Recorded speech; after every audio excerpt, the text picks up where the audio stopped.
surveyor and a newsagent, 2 concerned with sports administration and sales, and 1 recent recipient of a degree in geography.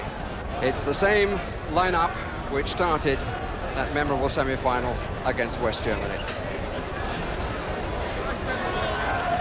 Sean Kelly, who scored the opening goal of that contest and has a total of 4 in the championship. But the top scorer is in the Australian lineup, Rick Charlesworth, the number 7, who has scored 7 times. Their lineup too is unchanged, and it has to be said that they go into this final as the favourites. Any side which manages 29 goals, and so many of them coming from open play, 20 indeed from open play, has to start a final as the likely winners. Here is Australian Member of Parliament, Rick Charlesworth. He's also a Doctor of Medicine and used to captain Western Australia at cricket, so you could say he's a pretty all-round character. But plenty of support for the Aussies, including a band just to the left of the commentary box who have their own particular cry.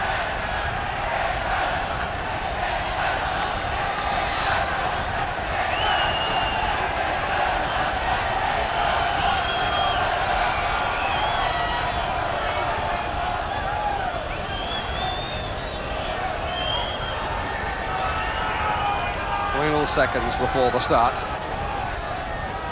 And the first stick to play the ball is that of Terry Walsh of Australia.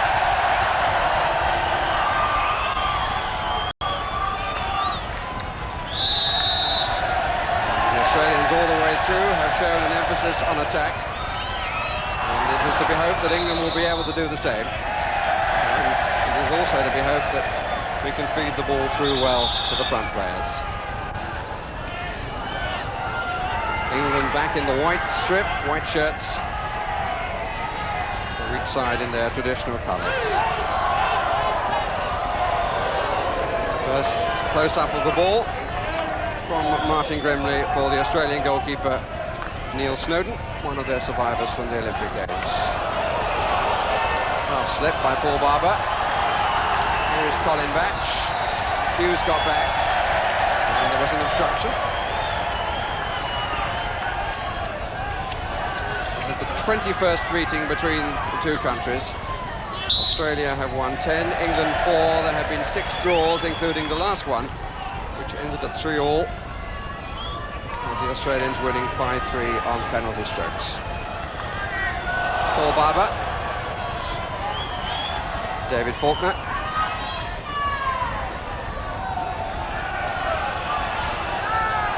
John Potter on the right, and his part in this final will surely be very significant. He and Martin Grimley, Jim Duthie, have quite a role to play.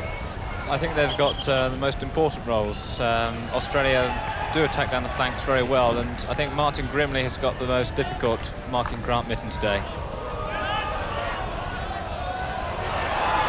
Charlesworth to Neil Hallgood, young man who's come into the Australian side since the Olympics, scored 4 times. He's a plumber from Brisbane, but his coach Richard Uggis was saying that considering the number of shots he's had on goal, he ought to be top scorer in the championship. Doesn't hesitate, bangs the ball across. If he sees the side of the goal, he has a go.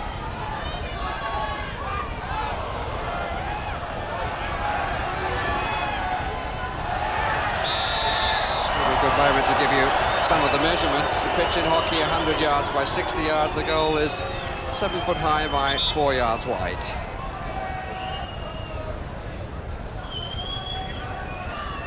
Warren Birmingham. Well stopped by David Faulkner.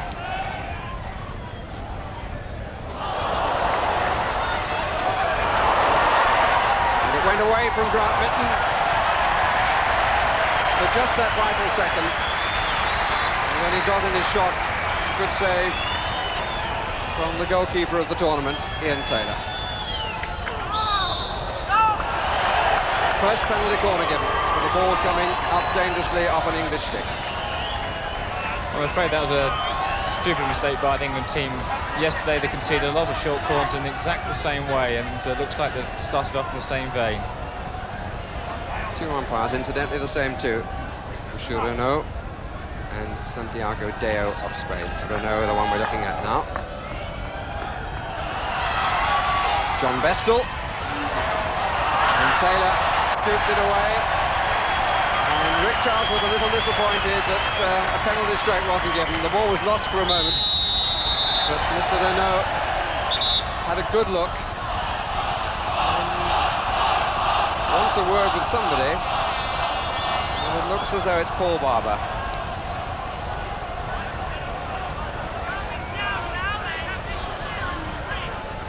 And also Rick Charlesworth, who maybe were discussing the umpire's verdict with differing views. So long corner taken by Craig Davis, but the umpire not happy. He hadn't restarted the clock.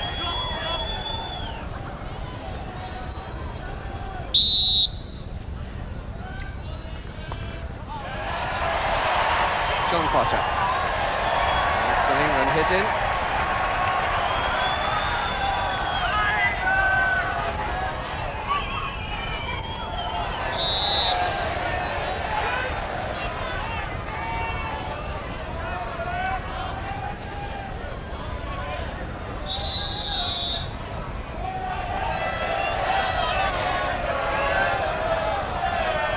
Hit to be taken as the Australians had not retired the required 5 yards.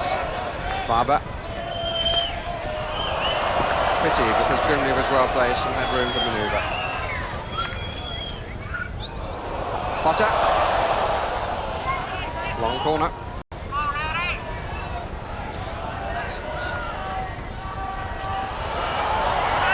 Yes, and it's gone in. Walsh, the scorer.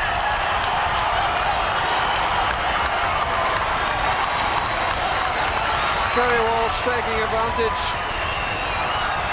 of a bouncing ball to give Australia the lead, to score his 3rd goal in the championship and to put Australia on top in this final. Came up off the stick of Grimley and Taylor left rather exposed. Richard Leman resists the challenge of Hallgood, and the clock will be stopped and a word will be spoken to Hallgood. I think that was something of the exuberance of youth, so determined to get in, but the charge from behind was clear for all to see. So the first warning against Neil Hallgood for the challenge on Richard Leman.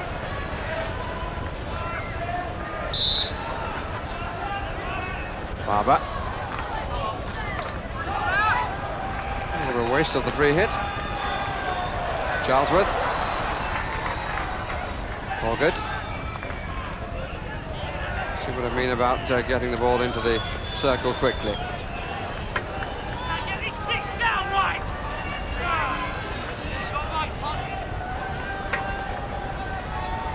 Craig Davis.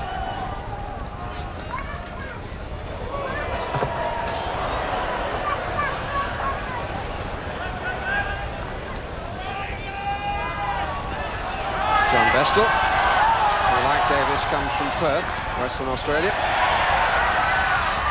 The wind is being used for a different sport at the moment. It's where the America's Cup is taking place.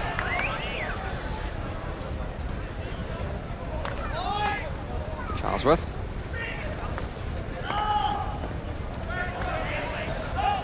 Grimley getting there ahead of Mitten. Ball lifted dangerously. Charlesworth also comes from Western Australia, from Perth.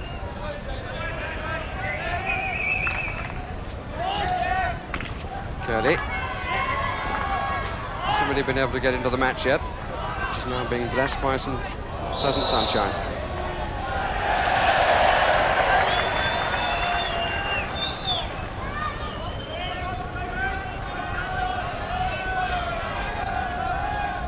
Faulkner.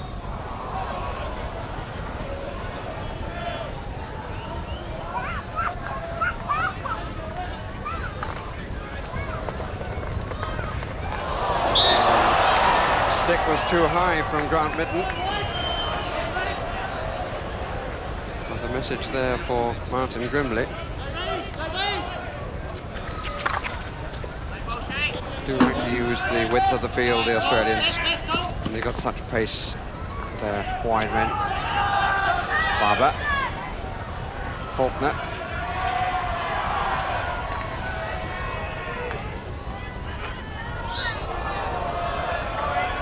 It's an England hit for the challenge by Charlesworth on Potter. 15 minutes have elapsed. And the dangerous play was by Curley.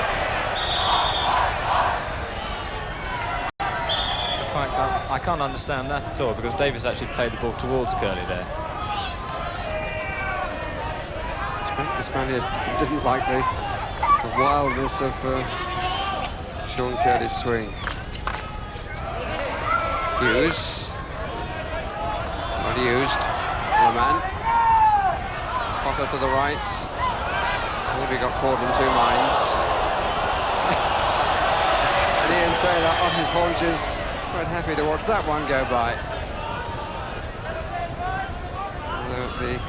Before the start of this tournament, he was advocating the possible end of the circle in the sport. I'm not sure that he's right about that. I think it heightens the tension, particularly from the penalty corners, and also makes the game unique and thereby very different from association football.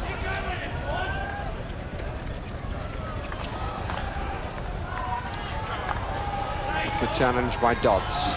Shawani. Hughes. Shawani.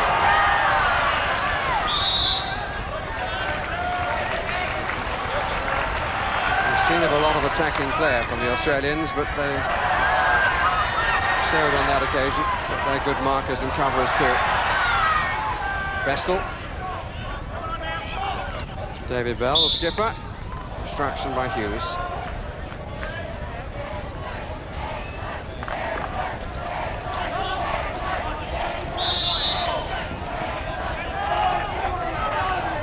Curley to Dodds, two over on the right side. And another free hit to England.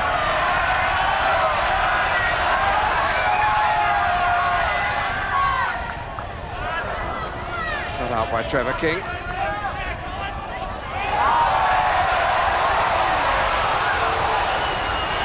man who scored the only goal so far, Walsh. A good ball through to Horgood. Mitten on the far side of the circle.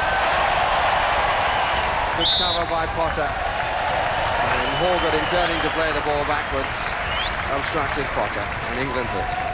That's very good play by Johnny Potter there, getting back on his man. It's interesting to see also that the England fullbacks are pushing up as high as they can on the Australian forwards. Previous matches, the Australians have played against defences which have been happy to concede a lot of space and therefore give the Australians time to get the ball out of defence. England are actually pushing up on the Australians, making it as difficult as possible for them to get good ball out.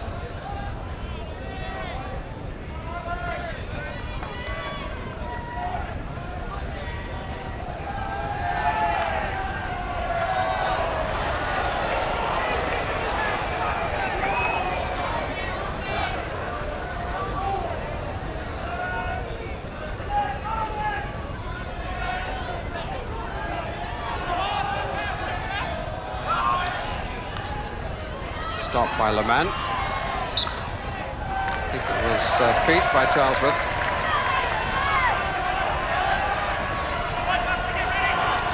Stephen Batchelor. 16-yard hit.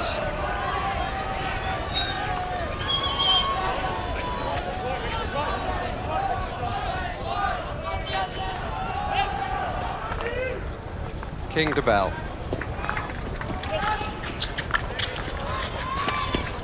Dodds in. Ball played up onto the body of Grant Mitten.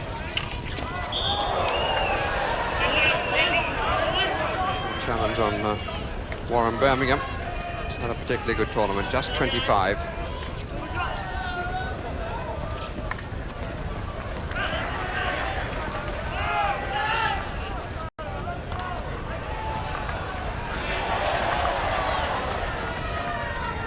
Grimley.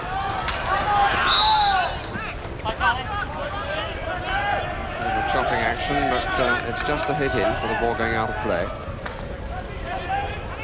Barber. That's a good ball to Leman. Potter. Batchelor comes inside, then goes outside. Stopped by Trevor King. Obstruction given against Stephen Batchelor.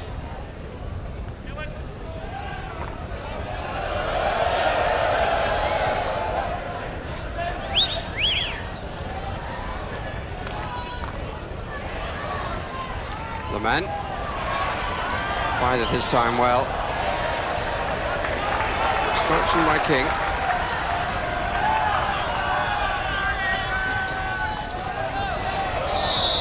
And I think significant signs that England are settling to their task. Potter. Unfortunately, the feet of Batchelor.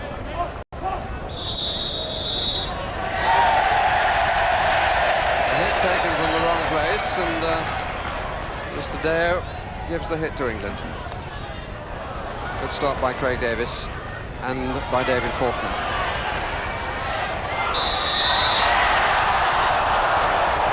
Well, the only one who made that dangerous was the Australian. Yes, I think the umpires fooled a bit by them. They were trying to make that as dangerous as possible so they could get the free hit. It's at the moment, there seems to be a lot of confusion about the ball being in the air and being dangerous or not dangerous. I think a lot of the players are confused as well.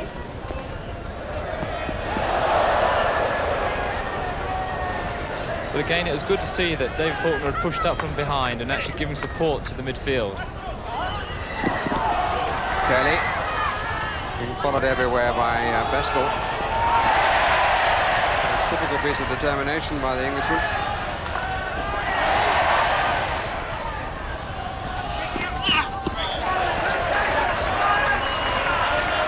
Play by Curley.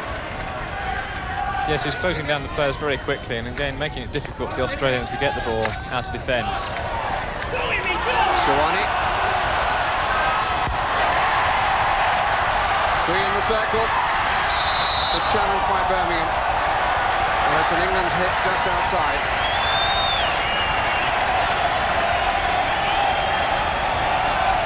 And the hopes are quite definitely growing.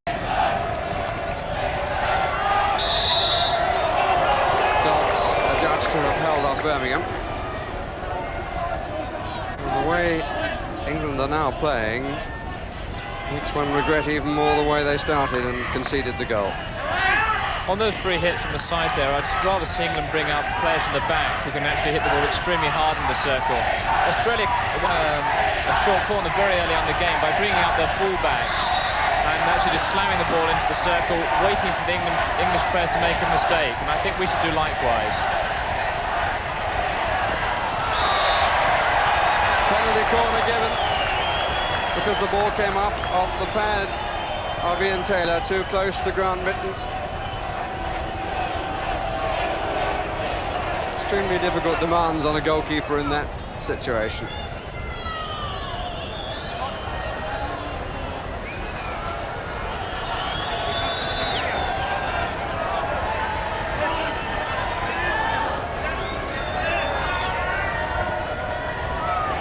Birmingham to hit in.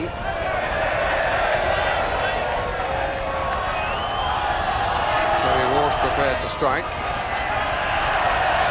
And the umpire not happy with the placing of the ball, and he is now.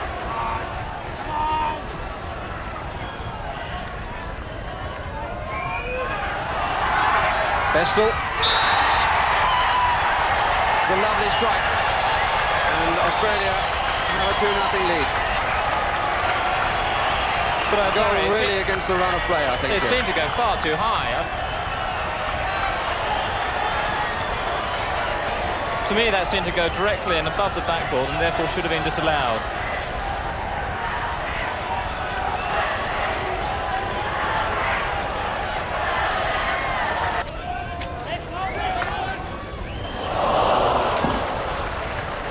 Another nearly.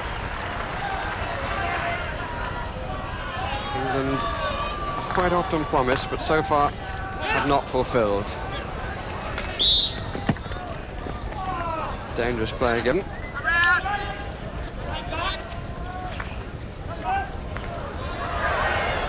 Barber. Potter. Collected by Birmingham.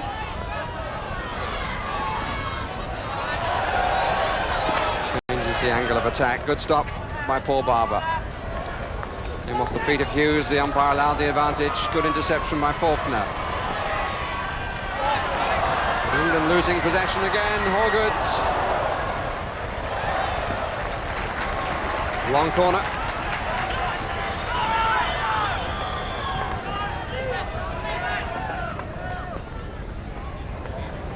And another long corner. This time Craig Davis comes forward. Match trying to lose his marker. And England hit.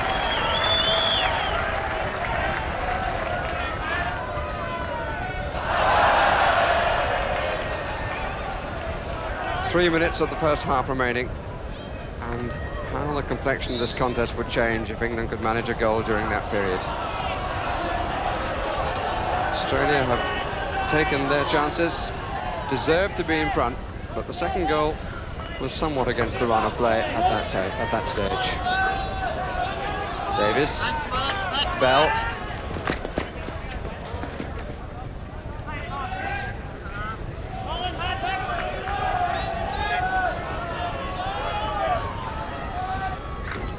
Danny Bora and John Shaw, Robert Clift looking in.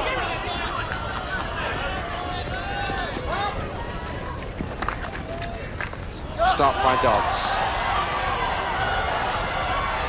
Well weighted by Batchelor. Good challenge by Hallgood, who gets back to do his defensive work. This is better. Obstruction by Charlesworth. 2 minutes of the half remaining, and offside against Sean Curley.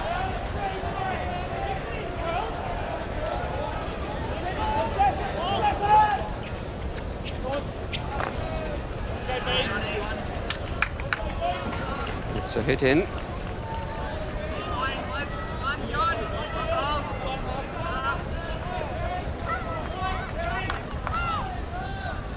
Kelly.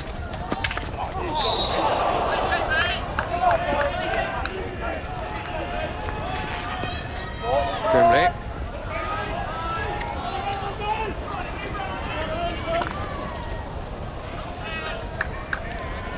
"16-yard hit.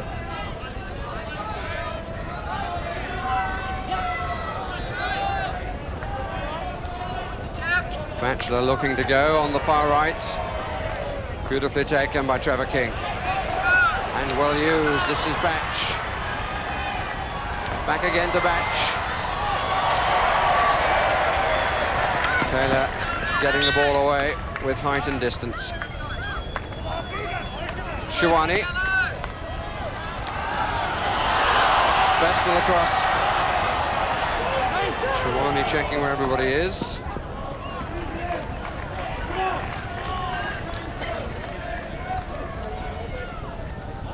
Inside the last 30 seconds of the first half. Obstruction by Walsh.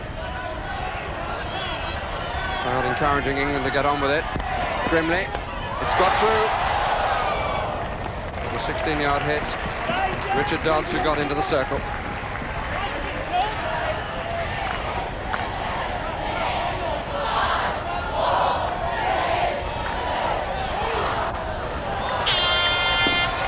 First half comes to an end with the favourites leading by 2 goals to nothing. Australia, their first goal coming from Terry Walsh in the 5th minute, and England failed to clear a bouncing ball, and then from a penalty corner, and the Australians have only had 2, England yet to have 1. From a penalty corner, John Bestel scored the second goal. So the half-time score, England 0, Australia 2. So here we go then. 35 minutes for England. John Shaw the sub on. 35 minutes for England to save this World Cup final. 2-0 down, back to Barry Davis. And I think it was significant that Colin Wally and David Whittaker took the team off to the dressing room, which doesn't always happen at half-time. Well, it was clearly a chat-in, and the arrival of John Shaw suggests that the emphasis has got to be to give it a real go. And Shaw immediately in the action. Richard Leman is the player who has come off. And England immediately get a long corner. Well, in fact, it's quickly taken by Australia. Faulkner, Charlesworth.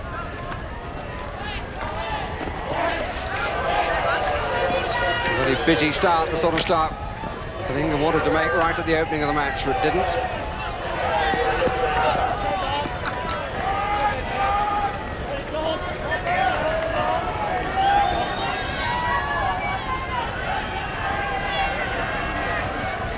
Statistics can often be overused in sport, but I think the facts that England have managed 12 goals in this championship so far, and the Australians now 31.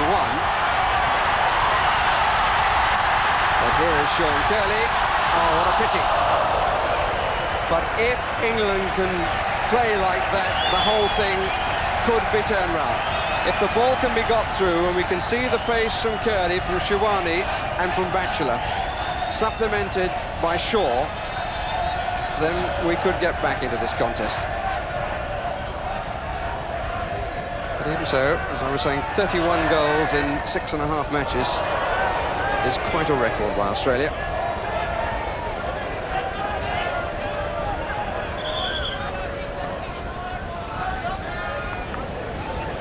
Curley has struck 4 times.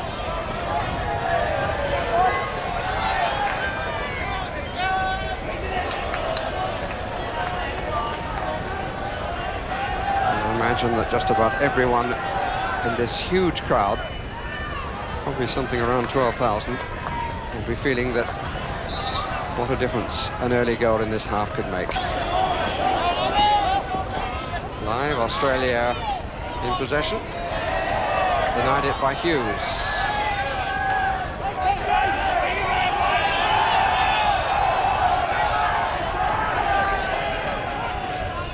Dodds. Curley was coming the other way.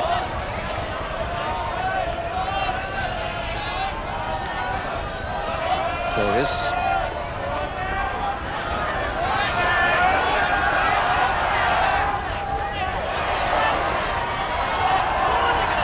Hughes.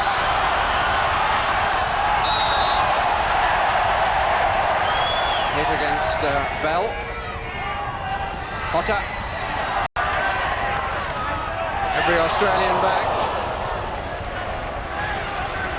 But this is a good comeback by England, Jim. England are making a spirited fight here, and they have to, and they're doing very well at the moment. But they're pushing players up and back, and be very careful about these breaks the Australians might be making as the game goes on.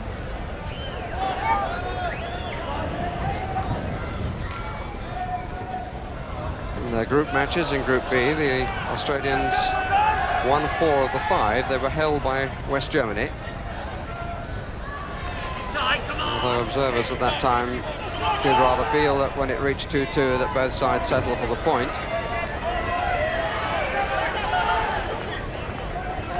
Charlesworth. Long corner. And some good stick work by Rick Charlesworth, rising 34. Penalty corner given for the obstruction in the circle.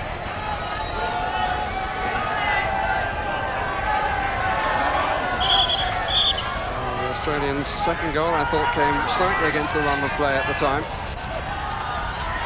Vestal, the ball was not properly stopped. History was not repeated.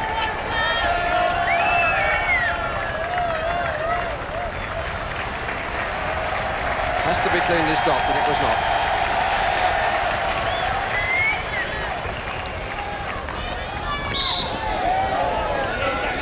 As we looked at that replay, England have made a very quick substitution. Kilby Bora coming on in place of Stephen Batchelor to play on the right wing. Trevor King. So England have made 2 of their allowed 3 substitutions. Birmingham. Recover by Potter.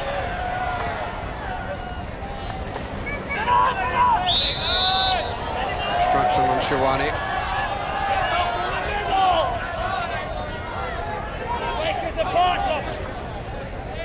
Shawani.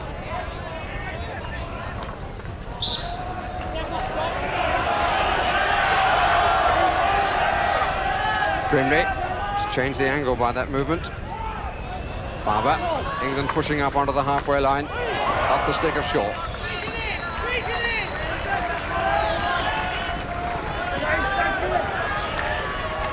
Stopped by Dodds.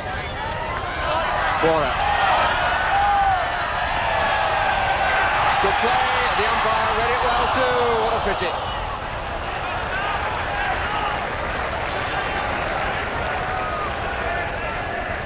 The umpire fully appreciating that there was a foul there. The whistle came up, but he didn't blow it. He allowed Bora to go on. Potter. Shaw. Good challenge by Birmingham. Very strong and effective challenge by Barber. Left Walsh on the deck inadvertently. Certainly needed to make that tackle there because Walsh should have been through. Bora. Did it come up on feet? Curley almost stole it. Penalty corner. Oh, credit to the England team. This is a hugely uplifting comeback. They looked very depressed when they went off the field at half-time. But the half-time chat has brought out a very different side for the second period.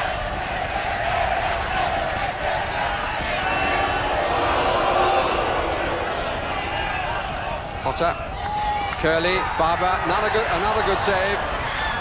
Still Potter. And it just will not run.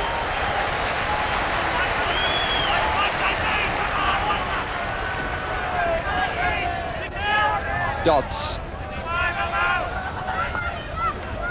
Stopped by Charlesworth. And the Australians getting everyone back. And they now wish to make a substitution. Horgood is the player coming off. Let's look again at how close England came. A good save. And then Potter trying to work a position. And again, Snowden doing well. Back come England again. And Australia now have Peter Hazelhurst, number 11, on in place of Horgood. Birmingham.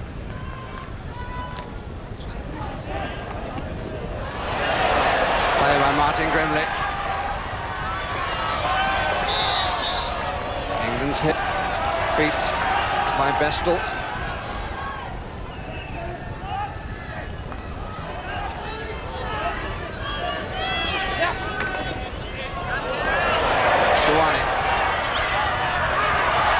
Dodds.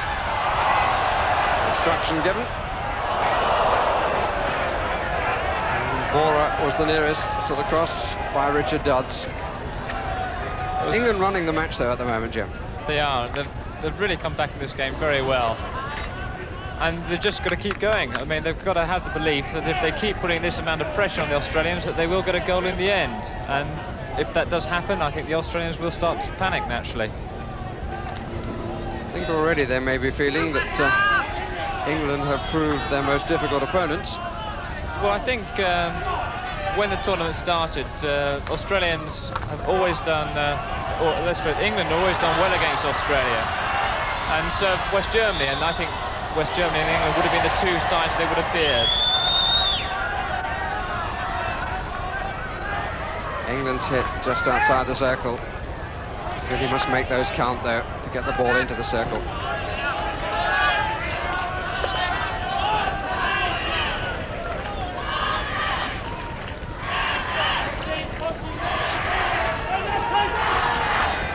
Faulkner. Potter.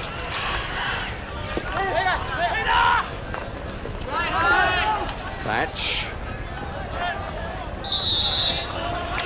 Hit given against Dodds.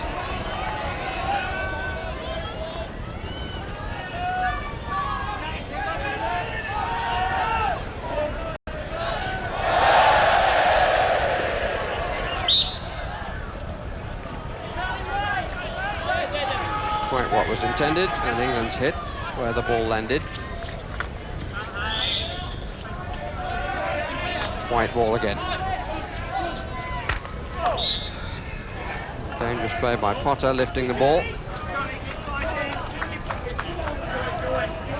Long shadows. Match now being played in really pleasant autumn sunshine. And the weather really throughout this tournament has been quite excellent, and I've just been handed the official figures for the tournament. Hockey has been watched here at Willesden by 92,217 people. And every hope of the World Hockey Board and the chairman of that board, Phil Appleyard, has really been realised here. Irrespective, I think, of the result of this afternoon. England going right through to the final. And the two best teams from the group contests meeting to decide the outcome.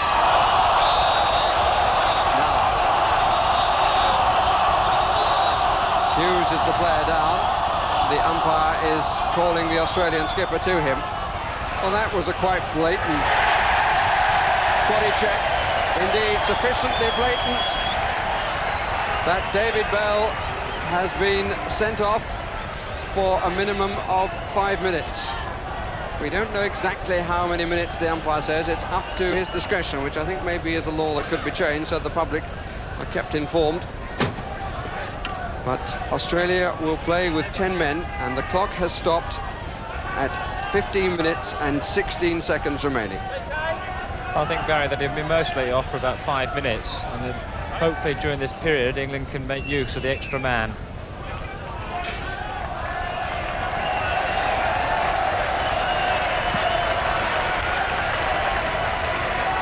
Grim is recovered.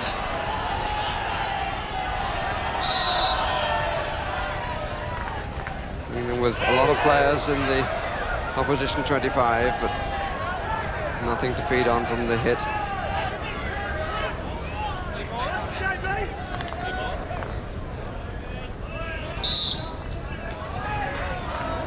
Quarter of an hour remaining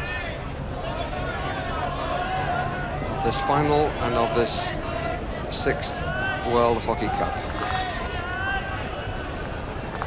Collected by Walsh, but nobody was up to support him, which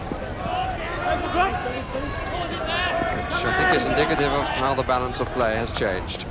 But Australia still 2 goals to the good. Mistake by Potter, really. Batch. Birmingham. Obstruction by Faulkner.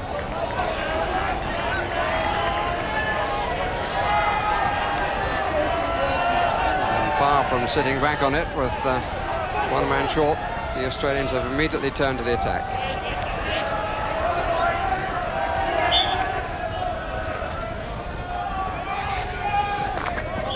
Faulkner. And the band of captaincy has been passed to Trevor King. That's what the delay was about. John Bestel. By Hughes, but it's Australia's hit. King. Stopped by Dodds. Looking to get Shawani away here. He'll be rather telegraph the pass. And Charlesworth is the player who's moved to right back in the absence of the captain. Charlesworth, the former captain and the most experienced player in the team.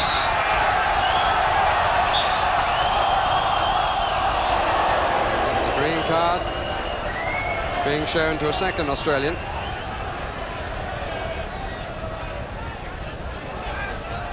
That's just a warning to Colin Batch.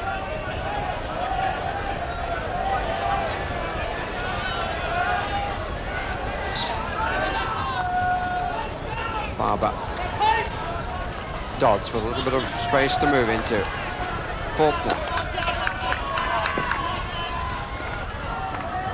Can't afford to give away possession like that. Barber. Faulkner given the opportunity to try again. Good challenge by Walsh.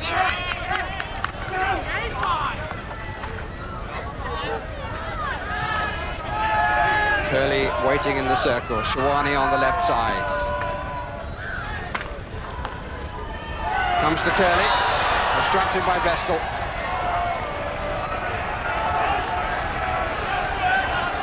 And England would do well to knock the ball in early. It's quite often with Curley around, somebody gets obstructed.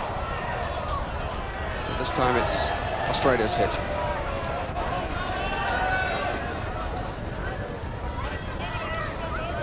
You can't get the ball into the circle, you can't score. Davis. Missed by Grimley. Here's Grant Mitten. Peter Hazelhurst lost control, fortunately for England. Now Walsh. What an opportunity wasted by Australia. That could have killed the match and decided the outcome. That was certainly a great escape for England there. And it's not like Walsh to miss chances like that. Hazelhurst.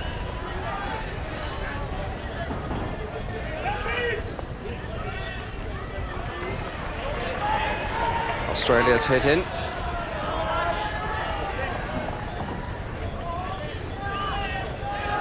Walsh. All very tight. An obstruction by Hazelhurst. Bora allowed to continue. Hughes, Curley. And a hit for the challenge on Curley, who has been given very little room in this contest.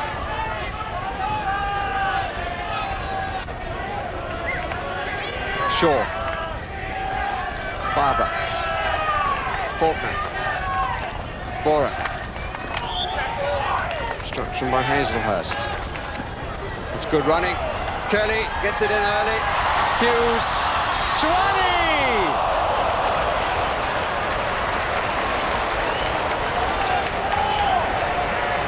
Well, the chance was certainly there. Good running by Curley. Lost his marker. The instant cross. Mistake by Charlesworth, and I think the aggressive challenge by Charlesworth on Shawani was a factor there, Jim. It was. It was very well set up by by Kubler-Bora, who fed the ball there through, and it's certainly making an impact on this game so far.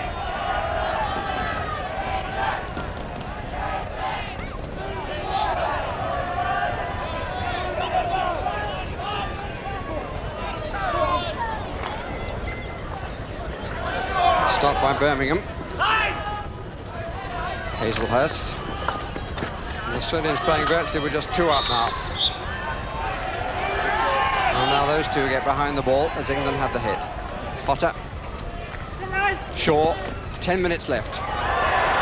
Hughes calling for it. And collects. Bora.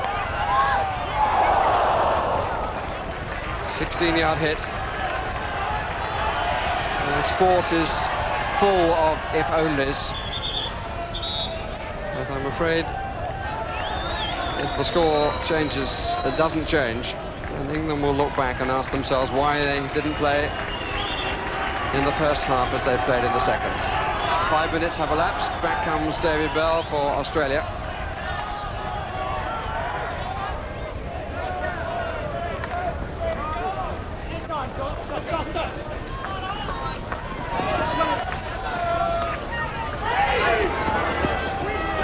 Their previous matches, except against the West Germans, 2 goals by Australia has led to a very comfortable victory, with more goals following, but not today.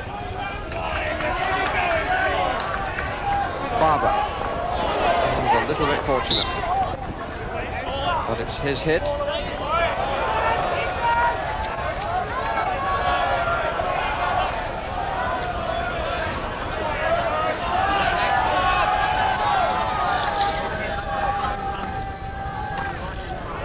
Hughes, England's hit again. Australians wait to make us another substitution. Bora, Hazelhurst, Trevor King. Australia's hit.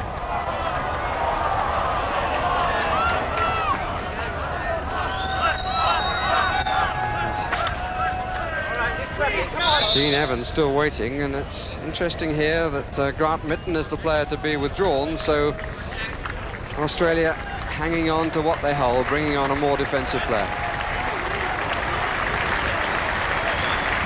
Well, with only about 8 minutes to go, we've got a large partisan and Wilson crowd, and it's in the game against West Germany. This crowd lifted the English players to new heights. We just have to see if they can do it again today.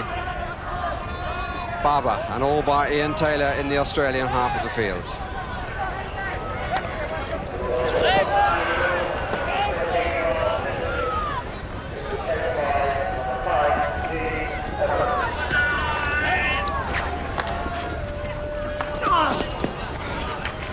Great grunt from Walsh.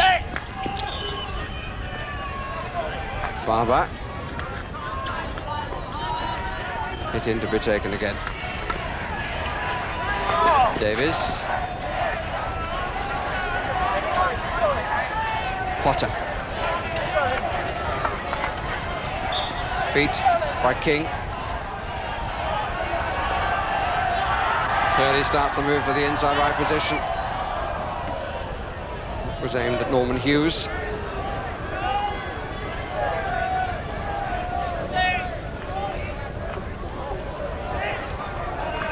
Bell to Bestel. Dangerous play. I think the hit is from the place of impact. Indeed it is.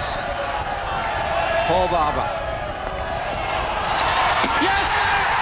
John Potter!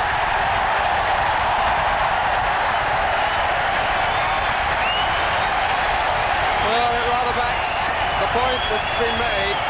If you bang the ball into the circle, you quite often get a rebound.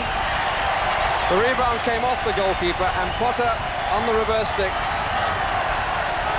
finding the empty goal.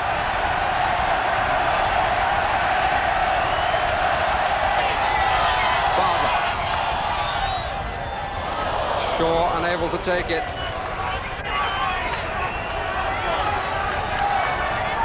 Craig Davis. Stopped by Hughes. Shawani threatening, so is Shaw. Clearance by Bestel. Dodds to Potter, trying to find some room to get the ball into the circle. England's hit.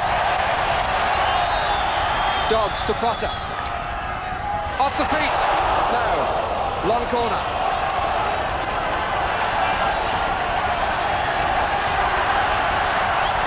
Just listen to the noise.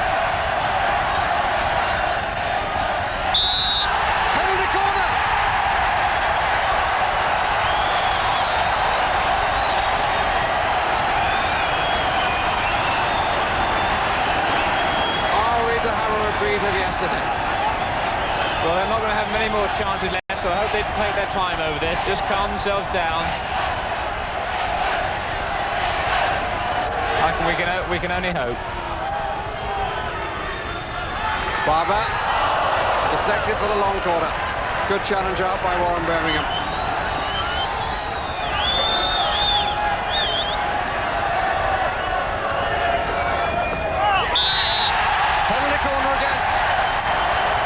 David Bell came from stick to feet.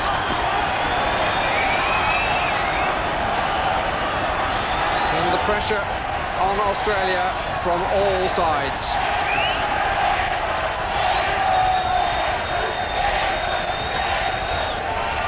Curley. Barber! Oof. And Barber knows how close it was. 2.5 minutes left.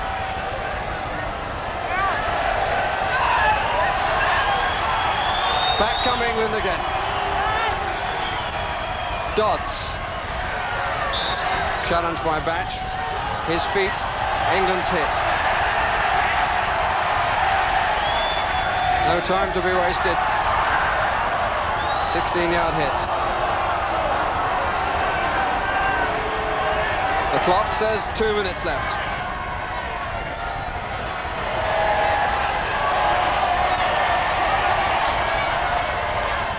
Shaw. Trying to resist the challenges. Fouled by Batch. Barber. Grimley. Good challenge by Batch.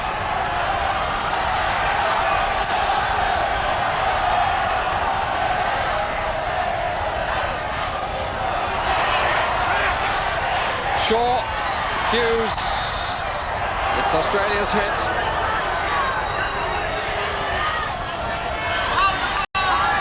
Hazelhurst, Kelly. Obstruction by Davis. Hit taken quickly by Dodds. Great challenge by Charlesworth. We're into the last minute.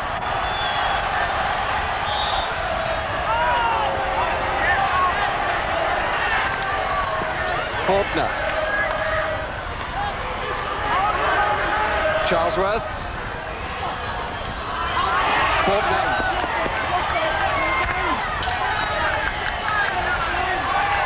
"35 seconds remaining. Barber's got to look for the long one. The long one it is. Shawani goes off in search, but cannot find.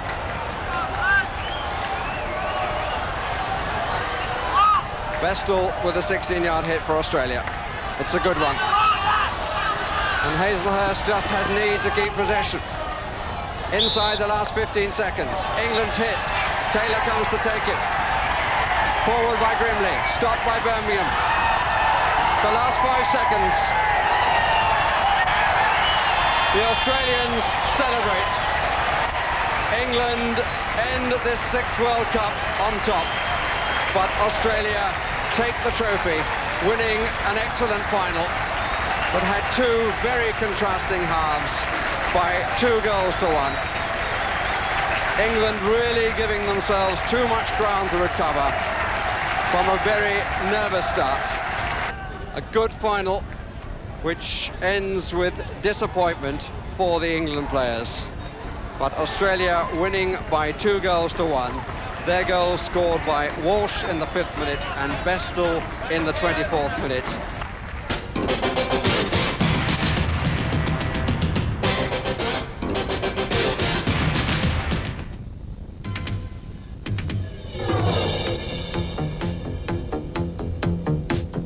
The Toshiba Australian PGA Championship 1986, with highlights Thursday, Friday, Saturday and Sunday nights, and live Saturday and Sunday.